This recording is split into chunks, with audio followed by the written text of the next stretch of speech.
বরিশাল সহ দক্ষিণাঞ্চলের বিভিন্ন সড়কে চলছে ফিটনেসবিহীন বিআরটিসির লক্কর-ঝক্কর বাস। কোনো বাসে পানি পড়ার কারণে পলিথিন দিয়ে জোড়াতালি দেয়া হয়েছে। তাছাড়া গাড়ির জানালার গ্লাস ভাঙা সহ দরজাগুলোও নষ্ট।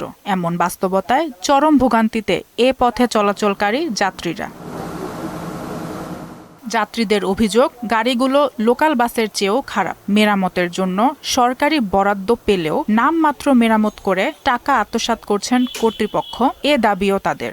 মেরামতের টাকাটা যে অর্থটা দেয় এটা আসলে উচিত তাদের গাড়ি মেরামতের বা বিভিন্ন কিছুতে খরচ করা উচিত, কিন্তু আমার মনে হচ্ছে যে তারা এটা করে না। লুটপাট না করলে কেন বাসগুলো এত ভাঙ্গাচুরা থাকবে? মালিকানা গাড়িতেও আপনার একই ভাড়া নিচ্ছে, সরকারি গাড়িতেও একই ভাড়া নিচ্ছে।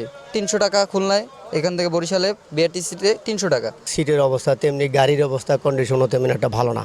এর সামনের দিয়ে ভাঙ্গা, সাইডের দিয়ে ভাঙ্গা, এরকম আছে অবস্থা আছে। ঝুঁকির পরে আর কি চলাফেরা করা লাগে মানুষের। বিআরটিসির নতুন গাড়ি চাই। পুরনো গাড়ি মেরামতের জন্য যাচাই বাছাই করে কর্তৃপক্ষ টাকা দিলেও গাড়িগুলো চালানো সম্ভব নয় জানান বিআরটিসি বরিশাল বাস ডিপোর ম্যানেজার। তিনি বলেন, শীঘ্রই 340টি নতুন বাস বিআরটিসি বহরে যুক্ত হবে। এই গাড়িগুলো রিপেয়ার করলেই সঠিকভাবে মেনটেন্যান্স করে চালানো সম্ভব হচ্ছে না, কারণ গাড়ির যখন শুরুতে গাড়িগুলো বাংলাদেশে প্রবেশ করে তখন থেকেই গাড়িতে পানি পড়তো। প্রকল্পের মাধ্যমে 340টা গাড়ি বাংলাদেশের বহরে আমাদের বিআরটিসি বহরে যুক্ত হবে বলে আমরা বিভিন্ন পত্রপত্রিকায় এবং আমাদের ঊর্ধ্বতন কর্তৃপক্ষের মাধ্যমে এটা জেনেছি।